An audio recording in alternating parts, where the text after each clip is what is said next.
voy a empezar a grabar la reunión. Siempre es buena, digamos que esa interacción. Esa es la idea del CIPAS, Santi, que aquí pueda preguntar todo lo que usted necesita, y pues trataré de ayudarle en todo lo que pueda. Ojalá pueda solucionar todas sus dudas y pueda tener un muy buen resultado. ¿Cómo les fue en el paso 2? Bien, Pues sí, 110 todos. no, 110 no, pero pensé que me iba a quedar más bajito y me quedó, fue siempre artico, profe.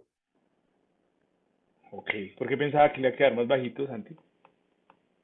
No sé, hombre, porque pensé que, inicialmente pensaba de que no lo estaba haciendo bien.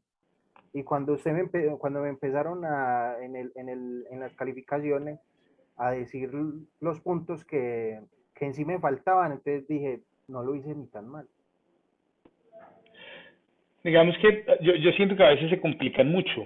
Si recuerdan, por ejemplo, la actividad 2, en donde estaba la ficha técnica, había unos que escribían un montón de cosas.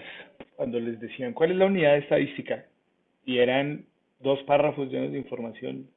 Y uno dice, la unidad de estadística es un municipio cualquiera. Habían unos, yo siento que los que vienen a los CIPAS, no es por nada, pero terminan teniendo una buena calificación, porque se vuelve práctico a la hora de hacer el trabajo. Yo espero lo mismo. Hoy traje dos poblaciones, traje dos muestras, perdón, una con una variable discreta y la otra con una variable continua, exactamente igual que en la guía. No es lo mismo, pues no son los mismos puntos de la guía, no he sacado de la misma base de datos, eh, pero construimos un paso a paso aquí, y vamos solucionando dudas. Entonces es muy probable que usted en la casa se sienta tranquilo. De hecho, puede empezar a hacerlo eh, mientras está haciendo el CIPAS.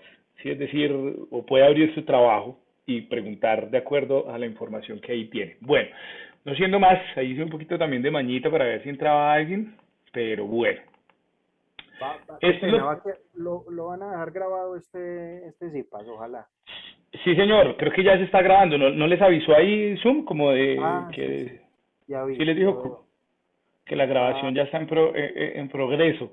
Entonces epa, sí, la epa. idea es dejarlo grabado, pero pues créanme que no, digamos que no siempre es lo mismo verlo grabado que estar en interacción, que ustedes pueden preguntar, el que está en la casa se queda con la grabación y con eso intentará resolverlo. Es un poquito más difícil, ¿sí? Aquí ustedes pues van a tener la oportunidad de interactuar conmigo y quiero que lo hagan muy tranquilos, muy frescos, pregunten, si yo les pregunto también respondan tranquilos, porque así se hace un poco más dinámico la cosa. Hay algunos que han estado en las anteriores y, y pues así dinámico, inclusive tuvimos un CIPAS como de más de 2 horas, pero bueno. Empecemos entonces. Eh, digamos que hay dos cosas bien diferentes que propone la guía, ¿no? En la primera tenemos un trabajo para una variable discreta, y en la segunda parte pues tenemos el trabajo para la variable continua. En este CIPAS no me voy a enfocar en el mentefacto, pero quiero recordarles que el mentefacto tiene unos elementos, digamos que lo constituyen y que a veces la mayoría se les olvida. Entonces siempre tengo que hacer el mismo comentario de retroalimentación, y es, la información está muy bien, pero por favor utilice las herramientas del mentefacto. Entonces que tiene que tener un elemento diferenciador, que un elemento sea diferente. Entonces si es análisis de datos, por ejemplo, el tema, entonces tendrá que haber algo que lo haga diferente, que lo haga ver diferente. Entonces análisis de datos diferente a trigonometría, no sé, me escriben unas cosas, pero digo, listo, es diferente. Pero el mentefacto tiene una estructura, y la estructura la explicaron desde la primera webconferencia, la volvieron a explicar en la segunda, y en esta tercera volvieron y dijeron lo mismo. El ingeniero dijo como, miren, el mentefacto tiene estas partes. Entonces, si ya sabemos que la actividad uno es un mentefacto, es muy fácil ganarse el total de las marcas, porque no necesita usted consultar. Si lo hace, maravilloso, porque recuerde que es usted quien se está formando. Eh, si consulta un millón de información, y lee un montón de cosas al respecto y hace una cosa increíblemente grande, bien desarrollada, relacionada a la información precisa, perfecto. Pero si no tiene la estructura del mentefacto, no le puedo poner el total de puntos, y eso es algo que se vio mucho en la actividad uno y en la actividad 2. Entonces, en esta, si usted está en eso, si ya escribió en el foro, si yo ya le retroalimenté su mentefacto y dice, tranquilo, siga adelante, pues tranquilo, siga adelante. Si dice que ponga los elementos por favor, colóquelos, porque a veces es un poquito penoso que en la información se ve que el estudiante leyó un montón, que estructuró súper bien las relaciones conceptuales. En este caso, por ejemplo, tiene todas las medidas, tiene las medidas de tendencia, tiene las medidas de dispersión, tiene las medidas de simetría, absolutamente las tiene todas y súper bien relacionadas y con información inclusive más allá de la bibliografía que se propone para la guía. Pero cuando no tiene estructuralmente facto, pues sencillamente no podemos colocar el total de los puntos y es una pena. ¿Listo? Porque pues está perdiendo el total de los puntos por una cosa que es un poco más sencilla que tener toda la estructura, digamos, conceptual del asunto. Bueno, bienvenidos a todos. Entonces, tengo dos hojitas, una con la variable discreta y otra con la variable continua. En la primera, la variable discreta, vamos a tener la edad de 20 personas en años. Entonces, solamente vamos a tener números enteros. Usted dirá, pero también se puede tener 12.5 años. Y sí, puede usted tener 12.5 años, pero lo vamos a dejar cerradito, solamente en números enteros para que sea nuestra variable discreta. Y nuestra variable continua va a ser el porcentaje de fallas de los estudiantes de un curso en un semestre. ¿Qué tan el porcentaje de fallas? Ah, que es que, pero esa la cuadré aquí. Aquí ya está un poco diferente. Eh, y, y esa va a ser nuestra variable continua. Si ustedes se dan cuenta, pues tiene cifras decimales y eso garantiza sí o sí el éxito. Ojo con otra cosa que decían en la webconferencia que es muy cierto. Si usted tuvo correcciones en la actividad 3, en donde tenían que clasificar las variables, el tipo de variable que tenía, si usted no lo hizo de manera correcta, aquí pues también va a estar un poco mal, ¿sí? Por ejemplo, todos los porcentajes que aparecían eran ¿qué? ¿Pertenecían a qué tipo de variable? ¿Quién me dice?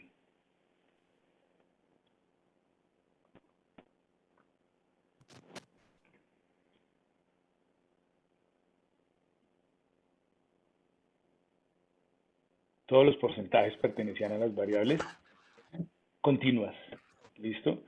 No las tenían en las discretas, además eran un montón de cifras decimales, si ustedes colocaban las discretas, si no las continuas, yo no entendía por qué.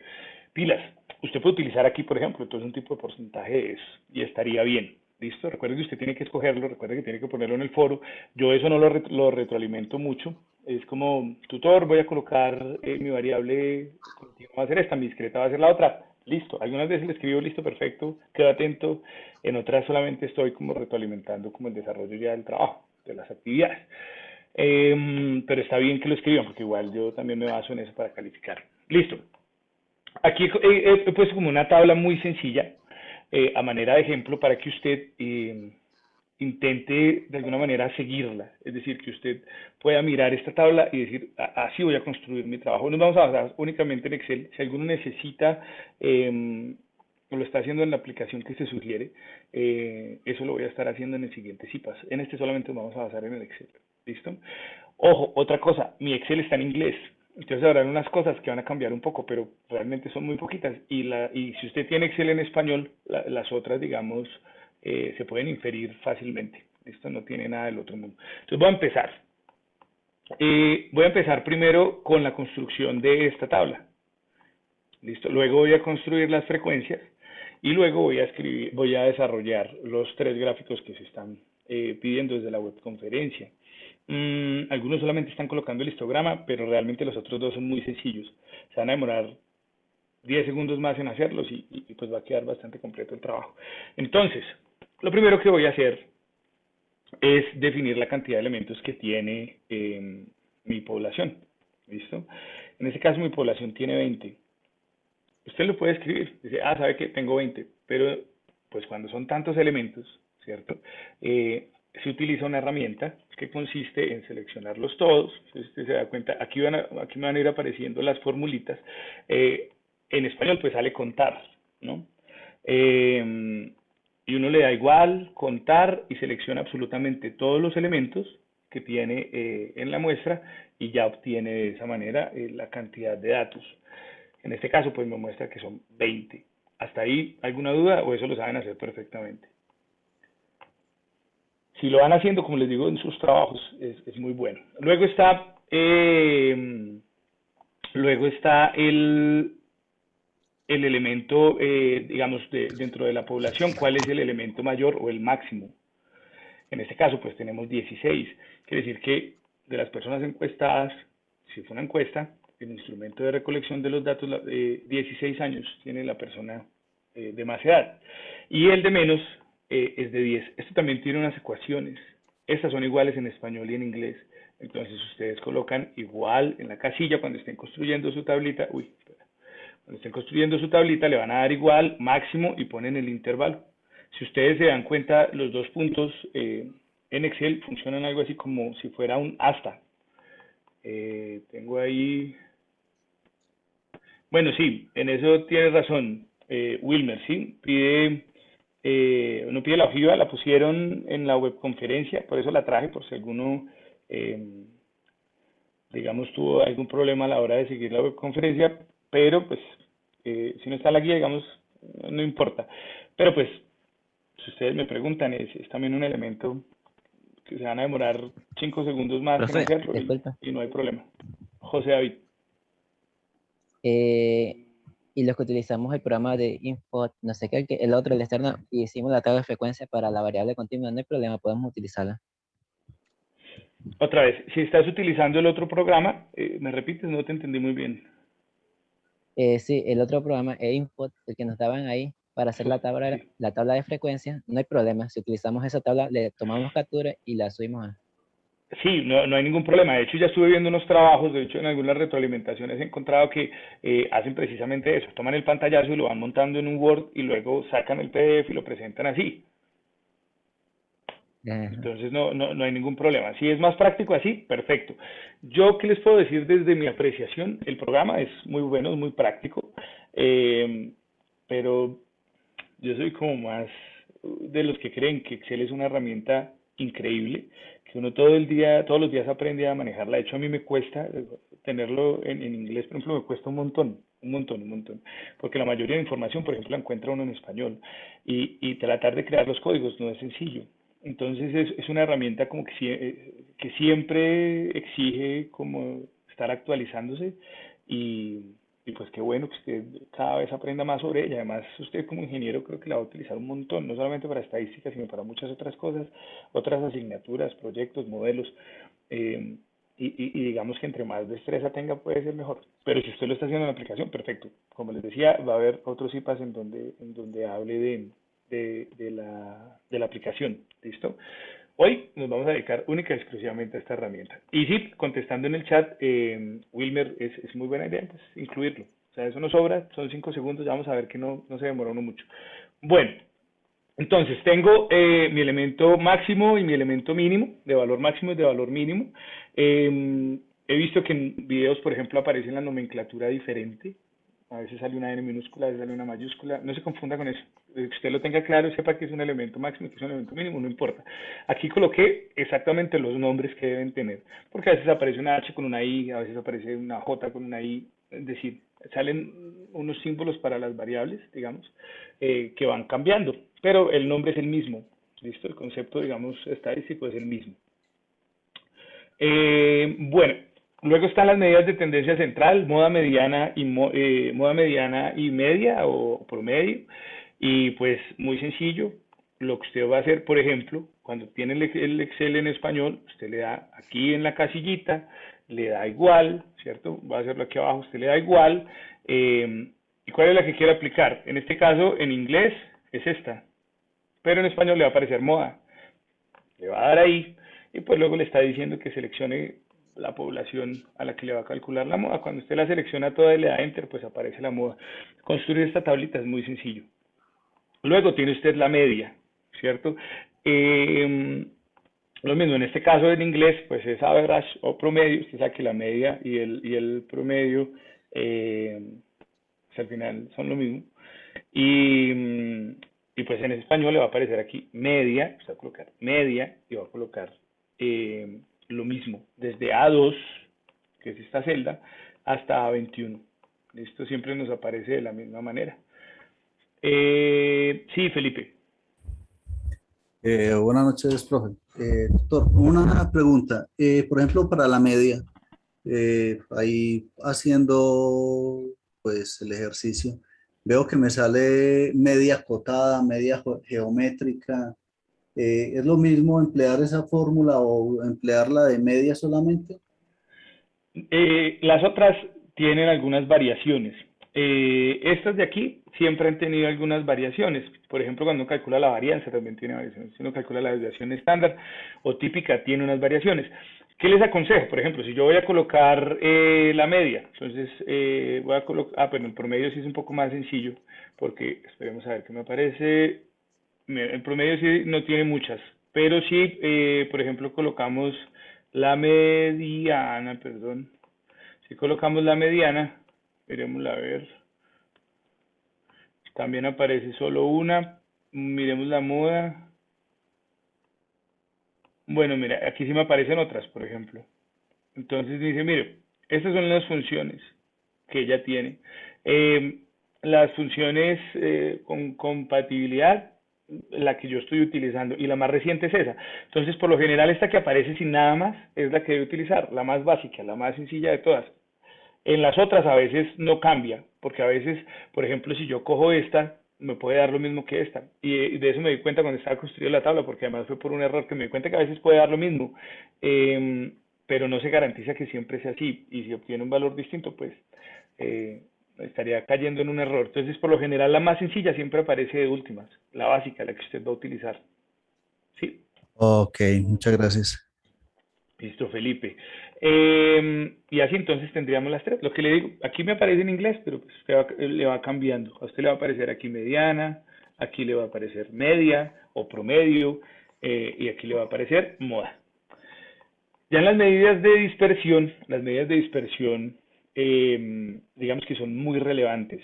Yo estaba escuchando la explicación de la conferencia, la he escuchado varias veces, y no sé si les quedó claro para qué sirven las medidas de dispersión, porque más allá de entregar este trabajo y que saque todos los puntos, es que usted sepa en qué momento es que debe utilizarlo.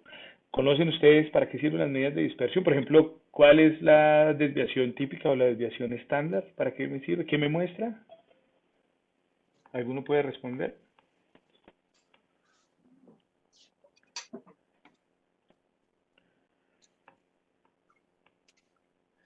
Aquí se la lanzamos. Andrea, hola Andrea, buenas noches.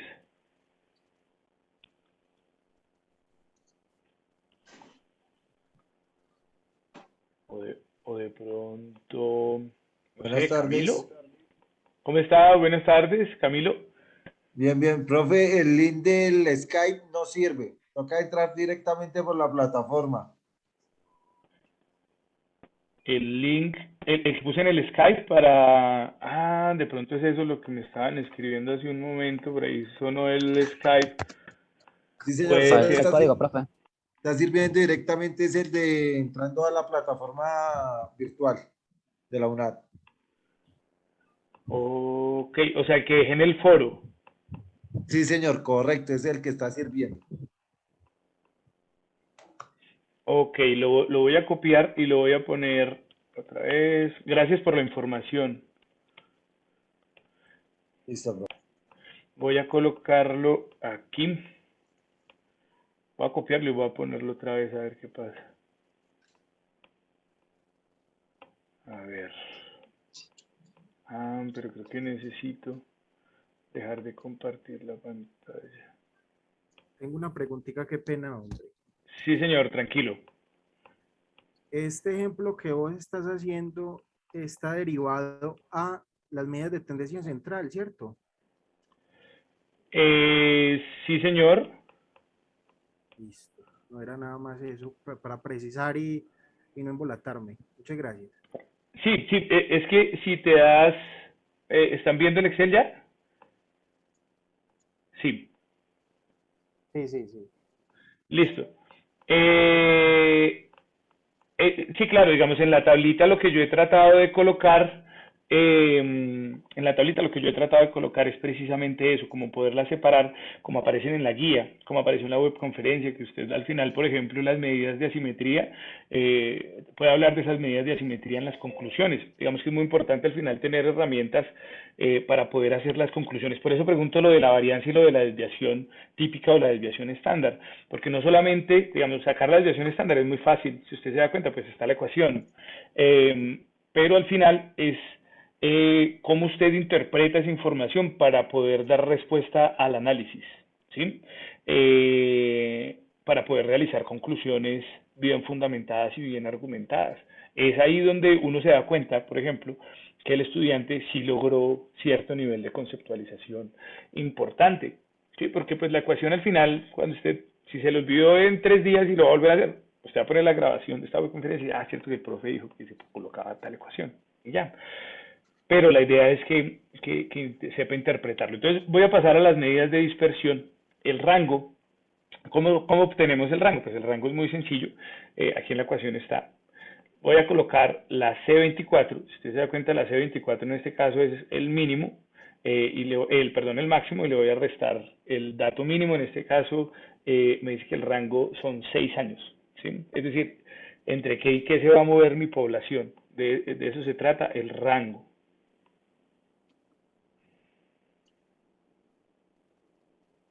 Sí, señor, Wilmer, así es. Digamos, si usted no hace todo el procedimiento, le tomó un pantallazo a esto y lo puso en el Excel, en el PDF. Obviamente en el análisis me voy a dar cuenta de si usted realmente construyó paso a paso y lo entendió. Si no lo hizo en el análisis va a ser evidente. Tampoco se trata de que usted coja estos elementos así y ya los ponga, porque así estuve viendo unos. Y cuando usted, por ejemplo, empieza a hablar de la primera actividad, si usted empieza a hablar de la primera, de la segunda actividad, porque la primera es el mente facto, cuando usted empieza a hablar de la segunda, y le dice, listo, hablas de la tabla de frecuencias, no sé qué tan, pues intente colocar algo que le dé como una introducción, no pegue una de la tabla, actividad 1, actividad 2, perdón, y la tabla de frecuencias, porque solamente con los datos, pues yo no me voy a dar cuenta de cuál es la variable, y si usted no lo puso en el foro, entonces usted va a colocar ahí una pequeña introducción, una lineecita que diga lo que yo voy a hacer, lo que he tomado como variable discreta o como variable continua es esta. ¿Listo? Y yo ya digo, bueno, porque yo estoy tratando de hacerlas todas para poder calificar, es decir, ese trabajo que usted va a hacer yo ya lo he hecho, pero con todas. Entonces cuando usted me diga, lo que va a colocar es el estrato, entonces va a colocar el estrato socioeconómico, pues yo ya tengo hecha mi tabla de frecuencias del estrato socioeconómico y puedo comparar, digamos, de una manera directa. Si no, me toca empezar a mirar entre todas las variables cuáles son esas, o los porcentajes. Imagínense los porcentajes, si usted no especifica cuál es el porcentaje, es muy difícil. Entonces, sobre todo poner como una linecita aquí, ¿no? Variable escogida, discreta, continua, es tal. Tabla de frecuencias. Entonces, ahí aparece la tabla de frecuencias y digo, perfecto, no hay ningún problema. Listo. Ese puede ser como todo el procedimiento que iría. ¿Sí, Wilmer? Bueno. Entonces, continuando, tenemos nuestra varianza y nuestra desviación típica, nuestra desviación estándar. ¿Quién me dice qué relación tiene la desviación estándar con la varianza o la desviación típica? Tengo entendido de que la varianza viene siendo, perdón, la desviación es la raíz cuadrada de la varianza. Ambos son para evaluar pues la dispersión de un muestreo. Sí, señor. Muy bien. ¿Quién respondió? Felipe. Bien. Bien, Felipe, eso es. La desviación estándar o la desviación típica no es otra cosa que en promedio qué tanto se alejan los datos de la media. Les voy a poner un ejemplo y por qué es importante tener esa desviación estándar o la desviación típica. ¿Recuerdan lo de los votantes? Yo puedo decir que en un pueblo, por ejemplo, el promedio de los votantes para unas elecciones fue de 40 años. En el pueblo A. Y puedo decir que en el pueblo B el promedio de los votantes también fue 40 años. Entonces, lo primero que yo voy a pensar, solamente con la información del promedio de la media, es que los pobladores de esos dos pueblitos, del pueblo A y del pueblo B, son muy similares en sus edades. Pero no, puede ser que en el pueblo A tenga jóvenes y viejitos, unos de 20, otros de 19 y otros de 60, de 59, de 61, y cuando saqué el promedio de las edades me dio 40. Y en el pueblo B puede ser que no tengo viejitos y jóvenes, tengo gente medianamente adulta, entonces tengo 29, 31, 32, 28, y cuando saco el promedio de las dos poblaciones me da lo mismo. Es la desviación estándar o la desviación típica la que me dice qué tanto se separan, en este caso las edades, de la edad promedio. En este caso, por ejemplo, me dice 1.65, quiere decir que en promedio las edades se separan eso del valor que tiene la media en la población. Hasta ahí todo bien. Entender la varianza, alguno me puede hablar de la varianza, digamos, no solamente como coger la desviación estándar y elevarla al cuadrado, ¿para qué otras cosas me puede servir la varianza?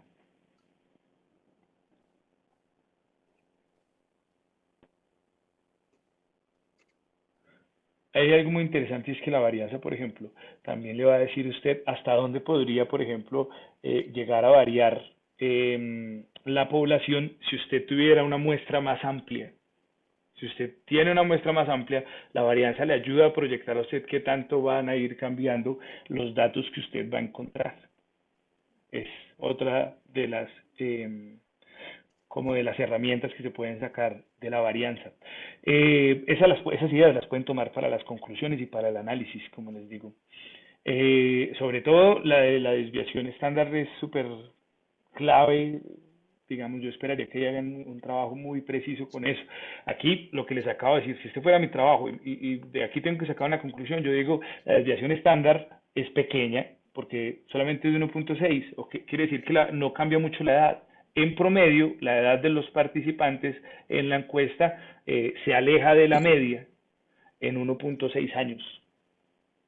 ¿Listo? Si la desviación estándar es muy grande, pues para algunos casos, para algunos estudios, pues eso es muy relevante, ¿no?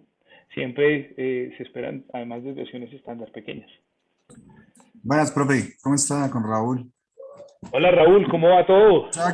Bien, bien, profe. Ahí, qué pena que llegué tarde, pero estaba en el trabajo. Tranquilo, Raúl. Entonces, ahí, por ejemplo, en su ejemplo, la varianza a futuro de reemplazar a los datos se la va prácticamente a duplicar. Prácticamente a duplicar. Mire que en este caso, si yo tengo una muestra más grande, mire que la varianza crece un montón. Pero si usted coge otros datos, por ejemplo, si usted encuentra una varianza que sea de 4, por ejemplo, 4 años, imaginemos que fueron 4 años, en promedio se alejan 4 años de la media, es decir, por arriba de la media tengo 4 años, por debajo tengo 4 años.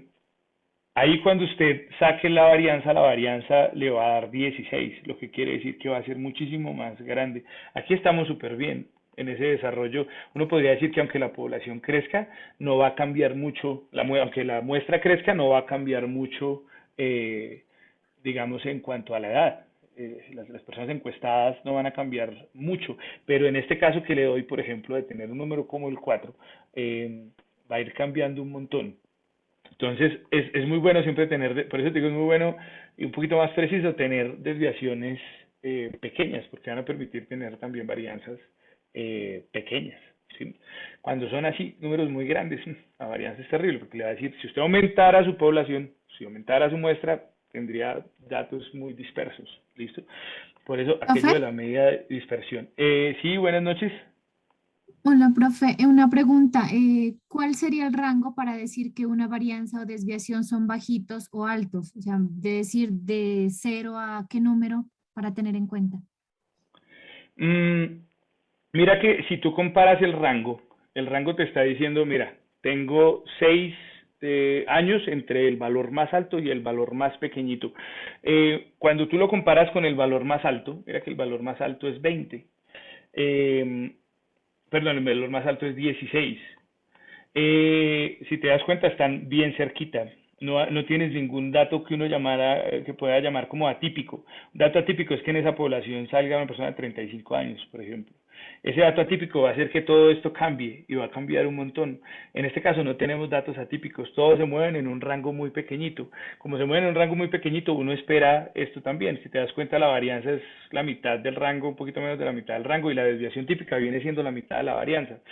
No quiere decir que si no les da así, por ejemplo, que si van a ser una de las variables que tengan en la base de datos y no les da de esa manera, está mal, porque pues, como está en la base de datos, está, y usted escogió una variable y no está en usted no fue que fue a aplicar la encuesta, ni nada de esas cosas. Entonces, al final, digamos que ese consejo de que estas dos cosas den pequeñas, digamos, se da más como para cuando son ustedes quienes tienen que tomar los datos de las poblaciones. Una varianza pequeña, una desviación típica pequeña, de alguna manera le está mostrando que la población es homogénea, ¿sí? Que no tiene una población heterogénea. De eso también hablaron un poco en la webconferencia. ¿Lo recuerdan? ¿Sí? ¿Sí contesto tu pregunta? Sí, profe, sí, muchas gracias. Listo, Liliana. Entonces, pues, si me toca a mí hacer el estudio, si me toca hacer la investigación, yo espero que sea pequeño y trato de cuadrar las variables para que sea pequeño. Pero si ya hace el trabajo, como salgan las variables, así va a ser. ¿Listo? Y la otra que tenemos es este coeficiente de variación. Recuerden, ¿alguno me recuerda ese coeficiente de variación? ¿Cómo lo calculamos?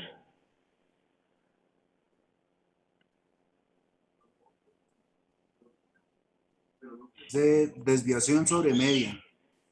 Entonces, teníamos la desviación sobre, entonces yo aquí tengo, mire, C33, el C33 es la desviación, ¿sí? Si ven la ecuacióncita, la tengo aquí arriba, multiplicada por 100 y dividido entre la media.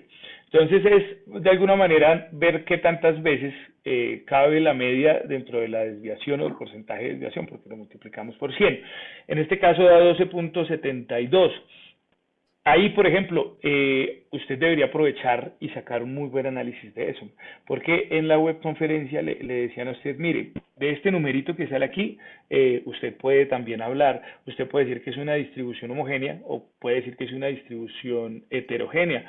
Cuando estos datos son pequeñitos, como les dije, uno ya va, digamos que pensando que la distribución va a ser homogénea, y cuando llega a ese 12.72, entonces es una distribución de poca dispersión, si está entre 0, si ese numerito está entre 0 y 10%, y 10%, en este caso es un porcentaje, me da el 12.72. Y si está entre el 10 y el 33, uno le dice a eso una dispersión aceptable. En este caso tengo una dispersión aceptable. Eso estaría en mi análisis del trabajo. Usted ya mire en su variable cuál es ese. Le puede dar, por ejemplo, entre 33 y 55 una dispersión alta, y ya pues mayor de 50 una dispersión muy alta. Entonces, cuando usted ya lo tiene mayor de 50 es una dispersión muy alta, y eso se va a ver aquí además. ¿Listo? En valores de varianza gigantes y de desviación estándar y típica también gigante. Entonces, si están muy cercanas la varianza y la desviación, uno espera un coeficiente de variación pequeña. ¿Hasta ahí bien? Bueno, por favor no se me vayan a ir ya antes de la asistencia, porque a veces se me desconectan y me quedo sin hablarles de la asistencia. Bueno, tenemos las medidas de asimetría, con esas medidas de asimetría, de esas espero que hablemos en un rato cuando tengamos estas gráficas hechas. Entonces, lo siguiente es hacer la tabla de las frecuencias. Es una tabla muy parecido este ejercicio a lo que hicimos en el paso anterior. Aquí yo he colocado la marca de clase. Yo le he puesto el nombre, como le digo, y lo decía hace un rato, yo le pongo el nombre para que usted no se confunda como con HI, JI, no sé qué. Si lo quiere colocar así está perfecto, ahí están todas, ¿listo? Entonces la marca de clase, pues que viene siendo la marca de clase, uno de los elementos de aquí, los elementos posibles dentro de la muestra. Entonces, tenemos gente que tiene 10 años, que tiene 11, que tiene 12, 13, 14, 15 y 16 años. En este caso, por ejemplo, yo los coloqué así, pero si usted quiere buscarlo y ponerlo de otra manera, también hay una ecuación para eso. Pero esto pues me parece mucho más sencillo de esta manera. Si usted está colocando el estrato, por ejemplo, tiene 6 números, 1, 2, 3, 4, 5 y 6. Pues, hombre, hágala sencilla también. Usted lo está entendiendo, sabe que marca de clase le está hablando de los tipos de elementos que puede tener la muestra. Pues lo puede poner así muy sencillo. En la frecuencia, Entonces, pues tenemos la cantidad de elementos que hay en cada uno de esos. Y tenemos la frecuencia acumulada y tenemos la frecuencia relativa. En este caso, por ejemplo, en el Excel pasa algo curioso con la frecuencia. No sé si alguno ha tenido alguna dificultad con la frecuencia o a todos les ha dado perfecto. En la variable continua. En la variable continua, ¿qué le aparece en la variable continua con la frecuencia? Tenía problemas, bueno, no problemas, sino que en algunas, al momento de hacer las medidas, como que siento que algunos no me daban, por así, ahí en Excel me daba SN, como que valor no encontrado o algo así. Uy, eso pasa todo el tiempo. Yo, por ejemplo, en este que está en inglés, que es de mi computador portátil, me ha costado un montón. Yo estuve preparando esto y decía, no, terrible poner la frecuencia. ¿Cómo estarán ellos? A veces uno se embolata mucho con esto. Pero bueno, en realidad, si se dan cuenta de mi ecuación, miren lo que estoy restando.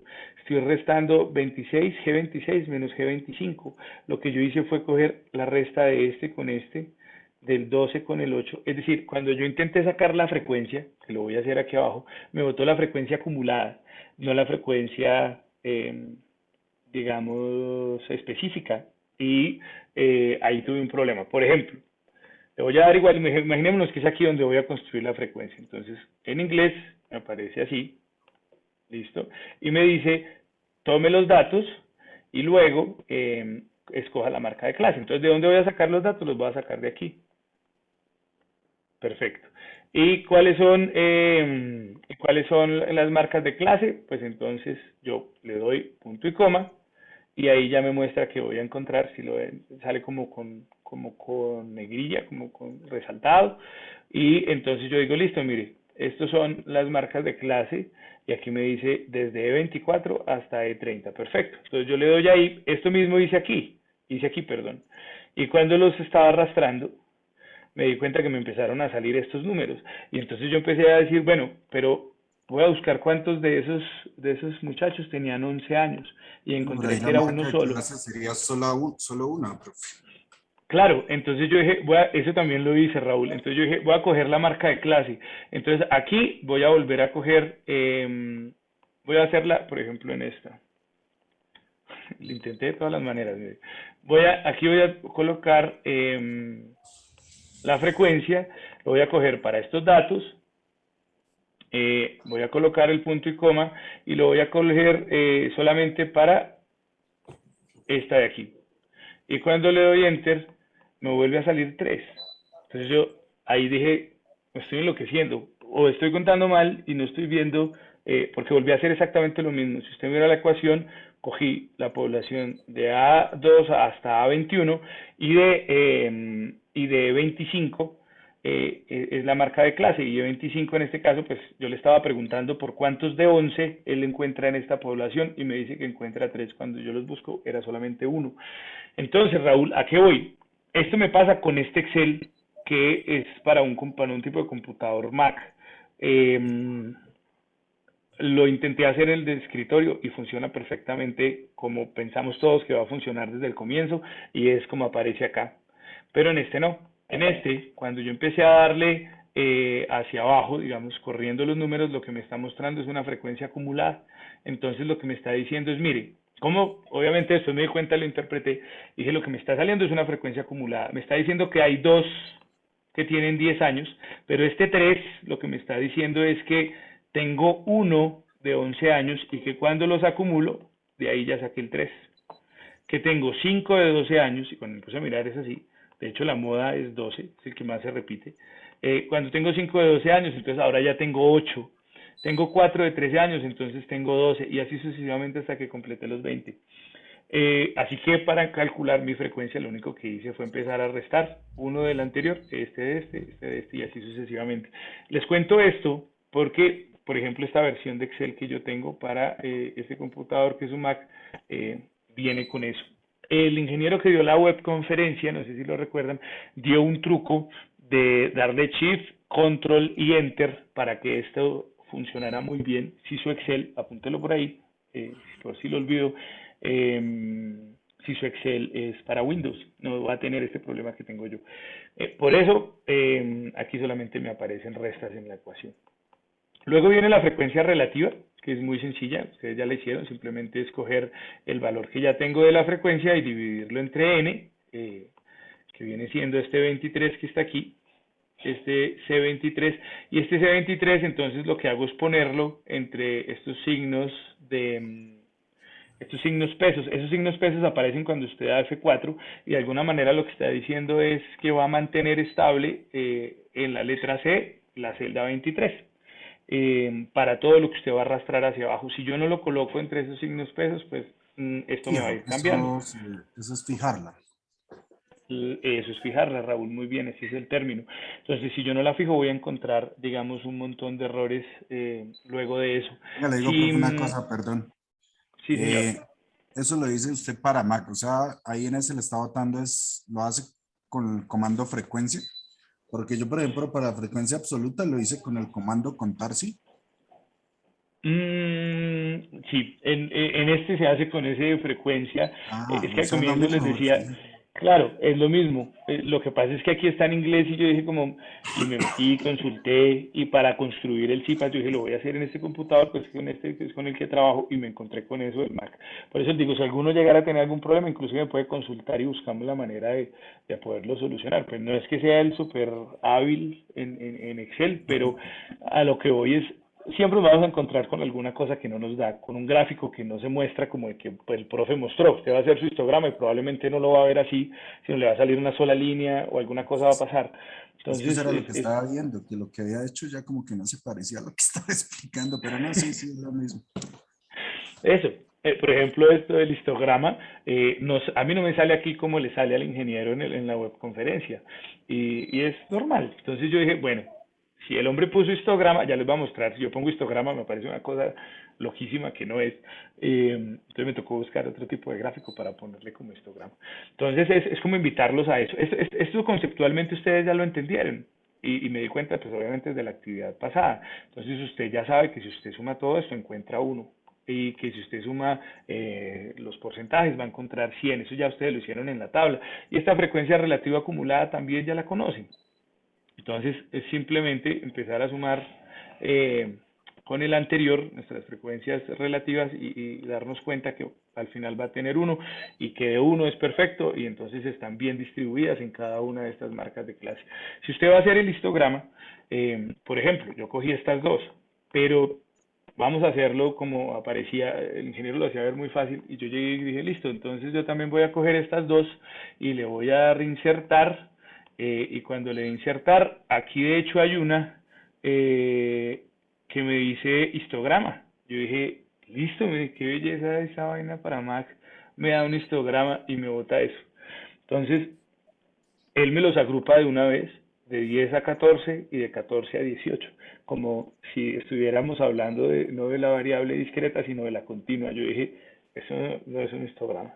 Entonces, eso es como para decirles, puede pasar un montón de cosas, pero es muy chévere sentarse y tratar de hacerlo y que salga muy bien. Este de aquí es otro tipo de gráfico. Este de aquí es, en mi caso, sale de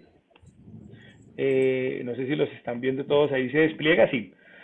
Yo hice uno de barras normalito y ese de barras normalito me saca mi histograma, porque lo importante es que, digamos, en mi eje horizontal estén las marcas de clase y en el eje vertical esté la frecuencia. ¿Quién tiene la mano levantada? José, adelante. Pero respecto a ese, profe, creo que es el tercer punto el que pide el histograma, en el segundo como diagrama de barra.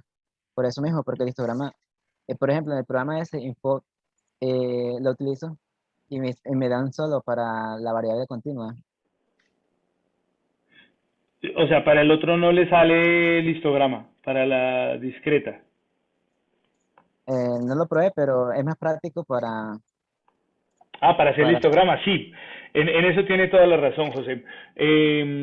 Ese programa y otros programas que yo por ahí conozco, digamos que están de alguna manera diseñados para limitarse a una sola función. Digamos, Excel es una hoja de cálculo que no solamente piensa en estadística, sino piensa en un montón de cosas, además de eso, relacionadas con las matemáticas y con los procesos lógicos. Entonces, da un montón de opciones y se hace un poco más complejo. En la aplicación es más fácil, los histogramas y todo salen más bonitos. Yo he visto unos en PDF que ya me han ido entregando y salen muy bien. Lo que sí me parece más bonito es que salen acá las tablas. O sea, construir la tabla para uno es como mejor. Las tablitas que salen del programa son como en ese lenguaje látex que es, no sé, o sea, la vista no es tan agradable de pronto como puede ser una imagen aquí. Pero sí, esto es mucho más sencillo en el programa. Si ustedes de pronto quieren manejarlo, así como de pronto estaba haciendo Raúl, Raúl fue muy juicioso, hizo las dos cosas en Excel y en el programa. Entonces, si quieren de pronto alternarlo, poner las tablas de Excel y de pronto la gráfica ya sacarla con el programa también, no hay ningún problema. Pero sí es mucho más sencillo ahí. Y tienes razón, eso sale en la actividad 3. Entonces en la 2 solamente tenemos esta parte de calcular todas las medidas y en la 3 entonces tenemos que empezar a sacar nuestra tabla de frecuencias y hacer pues nuestros gráficos. Este de la ojiva también lo saqué exactamente igual, pero para mi caso sale de aquí, listo, y el del polígono es ese mismo, pero obviamente selecciona otros datos. En este caso, los datos que estamos seleccionando son estos dos, los mismos que utilicé para realizar el histograma. ¿Hasta aquí hay alguna duda? Pues lo que les decía de la ojiva o del polígono, si de pronto no están en la actividad, hombre, pues eso, imagínense cuando se demora uno seleccionando eso para poderlo hacer, no es tan difícil. Recuerde que si tiene algún problema para hacerlo, si no le está dando, usted puede llegar aquí a rectificar y decir, bueno, por ejemplo, en este caso, ¿cuáles son los que estoy utilizando? Y usted coge los valores de X, aquí lo señala, y coge, pues en este caso, por ejemplo, estoy colocando la marca de clase, y viene hasta acá y dice, los valores de Y tienen que ser los de la frecuencia acumulada, y ya. ¿Cuál debe ser la serie? Pues usted aumenta o pone series. Aquí le va a aparecer una y el nombre de esa serie, por ejemplo, puede ser lo que usted tiene aquí una casillita, puede ser ese el nombre de la serie y le da OK. Entonces ahí usted puede colocar ojiva y le va a aparecer ojiva aquí también. Entonces, no sé si hasta ahí hay alguna duda del manejo. Esta realmente la discreta es muy similar a lo que veníamos haciendo con la actividad anterior, ¿no? Bueno, entonces va a pasar a la otra. Esta es la continua. En esta, pues, hay algunas cosas que van a cambiar un poco, pero pues no es mucho, es muy sencillo. Hay que entender que cuando las variables, digamos que son continuas, la diferencia a la hora de hacer el mismo procedimiento radica fundamentalmente en la escogencia de los intervalos. Escoger los intervalos es como la parte crucial del asunto, porque realizar los gráficos y entender la información es lo mismo. Le están pidiendo los mismos conceptos estadísticos, pero ahora aplicados a una agrupación de datos. Entonces, lo que lo hace realmente diferente es precisamente encontrar la manera correcta de poderlos agrupar, de poder crear los intervalos. Y eso es lo que yo he hecho aquí. Entonces, estas pueden ser, yo puse que, frente a la población, la muestra, el porcentaje de fallas en un semestre de una carrera de física en la universidad, de un semestre.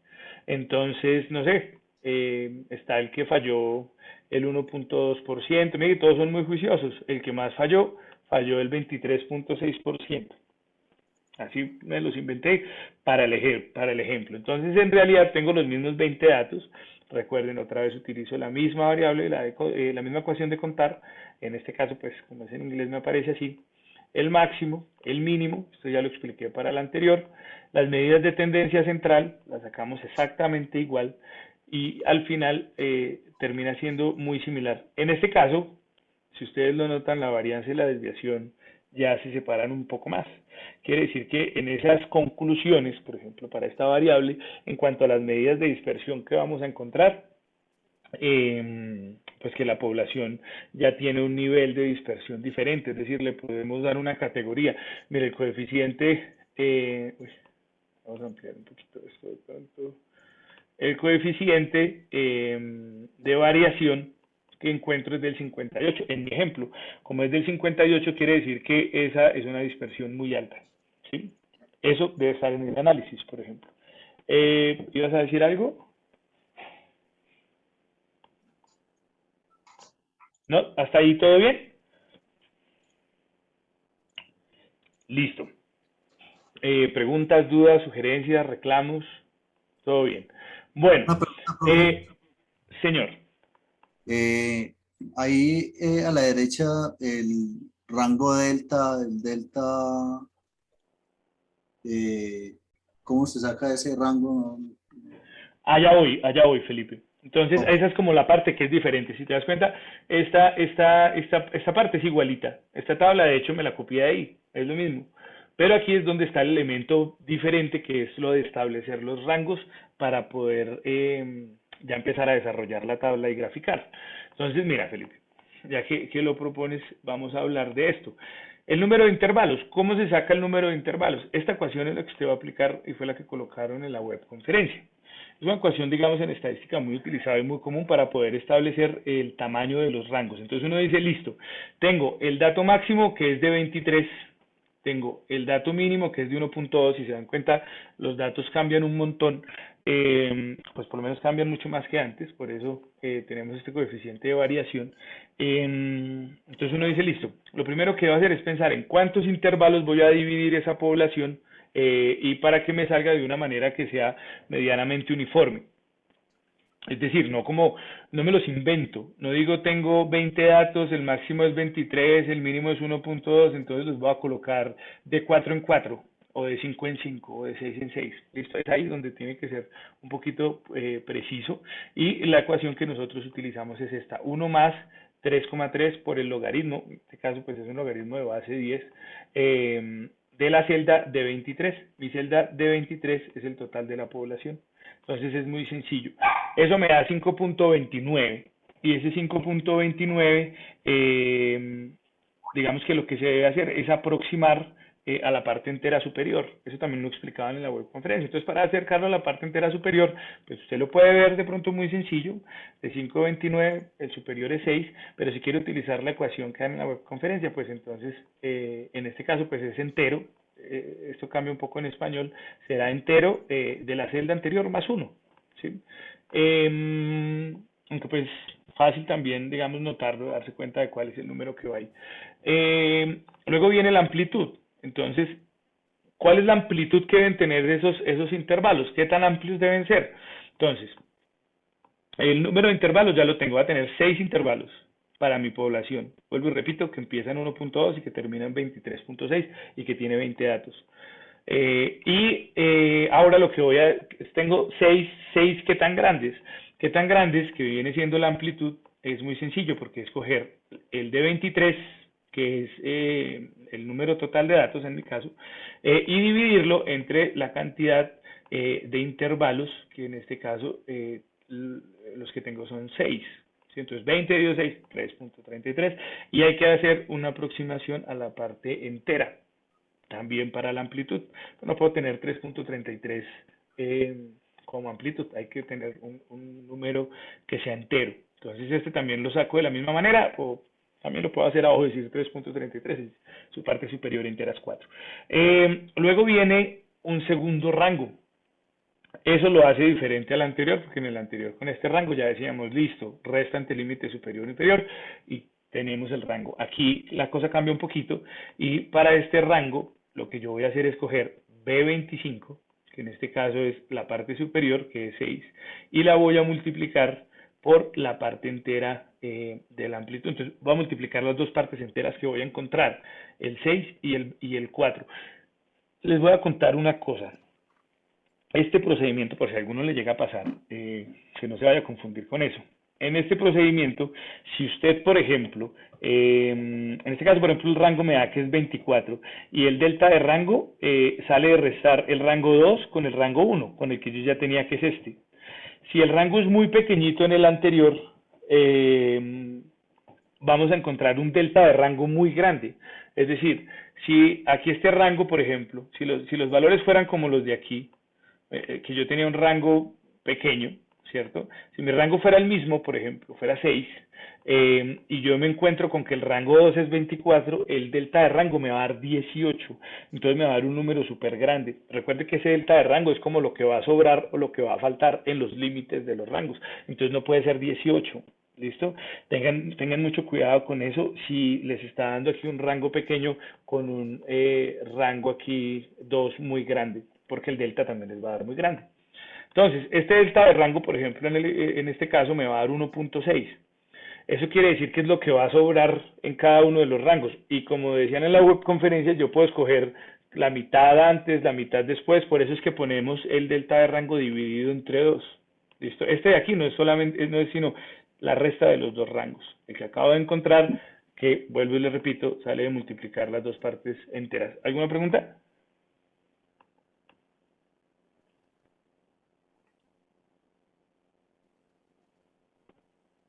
No, ninguna. Listo. Entonces, aquí voy a encontrar mi delta, que en este caso es 0.8. Entonces, ya me voy a la construcción de los intervalos. Entonces, yo digo, listo, ¿cómo voy a construir tengo 6 intervalos, ¿sí lo notan? 1, 2, 3, 4, 5 y 6. Eso salió desde aquí, ¿vale? 6 intervalos. ¿En dónde va a empezar el primer intervalo? Entonces el primer intervalo va a empezar en el dato, si ustedes lo notan, de 25. Mi de 25 es en el límite inferior. Entonces aquí no va a empezar en 1.2. ¿Por qué? Porque voy a empezar 0.8 por debajo del 1.2. Entonces lo que yo hice fue restarle, a este dato inferior 1.2 el delta medios, digamos, que en este caso es 0.8. Entonces de ahí empezará en 0.4. De este 0.4 a 4.4 será mi primer intervalo. ¿Por qué el 4.4? Porque ahora voy a coger el F24, que es este que yo tengo aquí, que acabo de encontrar, y le voy a sumar el B27. El B27 no es otra cosa que la amplitud. Entonces a este le sumo la amplitud, el 4, la parte entera de la amplitud, y ya encuentro el 4.4. Ahora, aquí vamos a empezar en el mismo 4.4 y le sumo la amplitud, el 8.4 y le sumo la amplitud, perdón, y así sucesivamente hasta llegar al 24.4. Quiere decir que si empiezo en el 0.4 y termino en el 24.4, van a estar contenidos absolutamente todos los datos de la muestra. ¿Sí? Uno dice, bueno, profe, pero ¿por qué no empezamos en el 1.2 y terminamos en el 23.6? Porque lo que intenta hacer esto es estructurar los intervalos para que la distribución pueda ser homogénea, para que uno tenga la misma amplitud en todos los intervalos. ¿Sí? ¿Hasta ahí bien? Sí. Ahora viene la etiqueta. Esa parte de la etiqueta pues es muy sencilla. Ahí pues daban una fórmula que es precisamente la que aparece aquí, pero si usted quiere colocar desde 0.4 hasta 4.4, no pasa nada. Entonces usted puede escribir ahí 0,4 hasta 4,4. Listo, tiene usted su etiqueta. Ya lo pone así centradito y no pasa nada. ¿Sí? Pero si quiere utilizar la ecuación, que obviamente como la idea es continuar aprendiendo, digamos, nos podemos enfocar en ponerlo de esta manera. Entonces cojo el F24, que es este, ¿cierto? Le coloco, está ahí, no me acuerdo cómo se llama, es ahí. Bueno, pues es una I. Y colocamos entre comillas lo que queremos que aparezca entre las dos. En este caso, pues es un guión, que es el que aparece acá. Lo colocamos la I nuevamente y G24, que viene siendo el límite superior. Luego colocamos la marca, ya luego de hacerlo para todas, pues usted lo coge y lo corre para todas. Luego tenemos la marca de clase. Esta marca de clase es lo mismo que estábamos haciendo hace un rato con esto. ¿Cuáles son los posibles datos que encontramos dentro de la muestra? Esa marca de clase, pues digamos que en este caso usted no va a entrar a mirarla. Ahí, digamos que cambia un poco la cosa porque usted no dice, ¿cuáles son los posibles datos que puedo tener? En una variable que es continua, pues imagínese cuántos datos puede tener. En el caso de la base de datos son 180 datos que son continuos en porcentajes, tiene un montón. Entonces, usted ya no lo va a calcular así, sino que ahora la marca de clase la va a sacar sacando el promedio entre estas dos, digamos. Entonces, yo tengo aquí, por ejemplo, F24, la ecuación ¿cuál es? F24 más G24 dividido 2, entonces 2.4. Entonces, la mitad de esta amplitud siempre, 6.4, 10.4, 14.4. Eso es lo que ahora llamamos marca de clase para esta variable continua. Y ya los demás datos se sacan exactamente iguales a lo que vimos para la hoja anterior. Para la hoja anterior. Hasta ahí, ¿cómo va la cosa?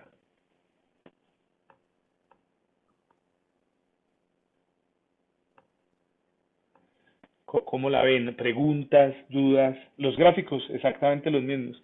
Pero entonces ahora usted lo hace, por ejemplo, este lo dice entre la frecuencia y las etiquetas. Entonces abajo me va apareciendo el intervalo.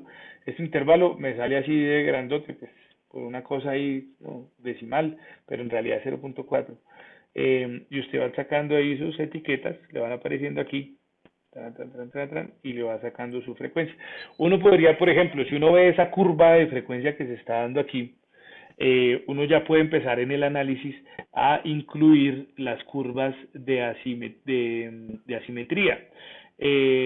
Uno dice, bueno, es simétrica, es asimétrica negativa, es asimétrica positiva. ¿Recuerdan eso? Esta, por ejemplo, va a estar inclinada en donde está la media. Entonces uno dice, la media está en 9.9.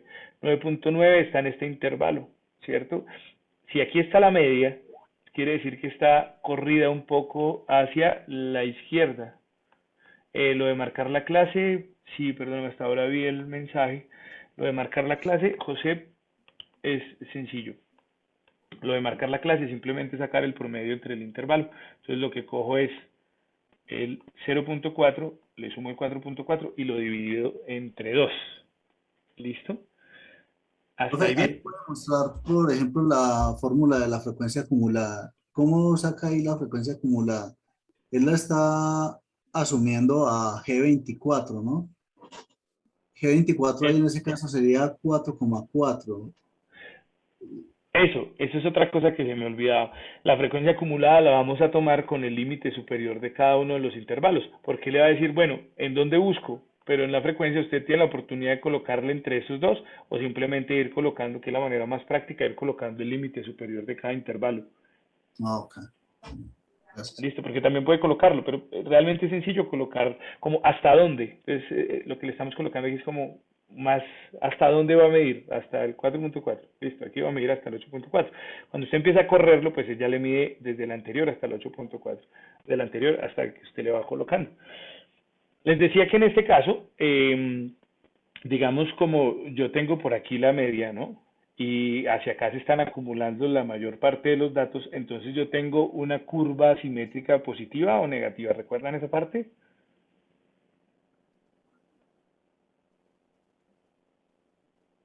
Y eso puede entrar dentro del análisis. ¿O qué piensan? ¿Que el Positiva. análisis es solamente hablar de esto?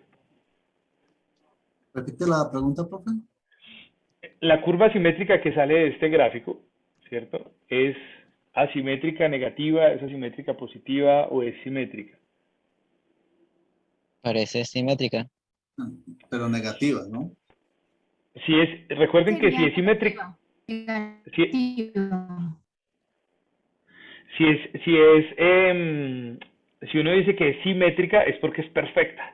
Todo, o sea, la barra más alta está aquí en la mitad, es decir, el que tiene mayor frecuencia, la frecuencia mayor y la media coinciden. Entonces uno dice como, uff, tremendo. Entonces es una campanita así perfecta, pero en esta no, en esta nos va a dar una campanita así como medio torcida. Entonces es asimétrica, pero ahora vamos a mirar si es positiva o es negativa.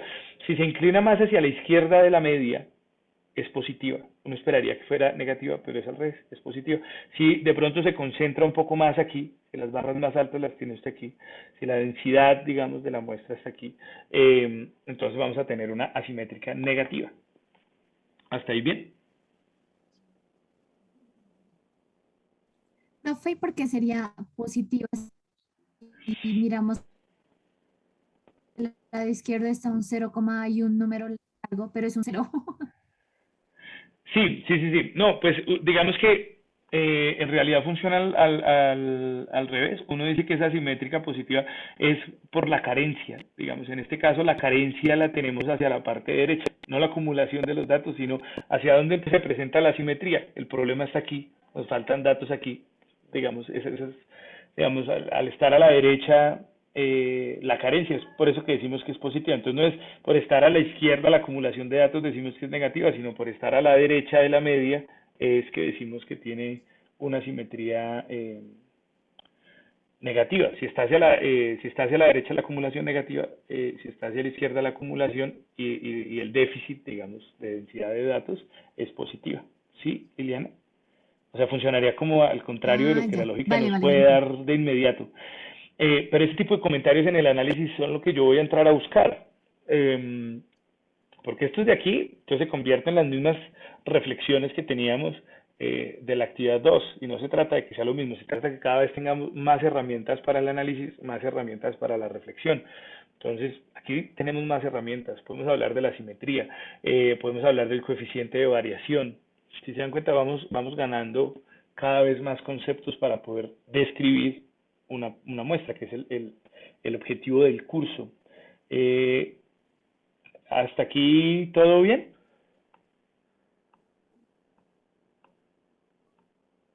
Sí. Perfecto. Quiero comentarles además, entonces voy a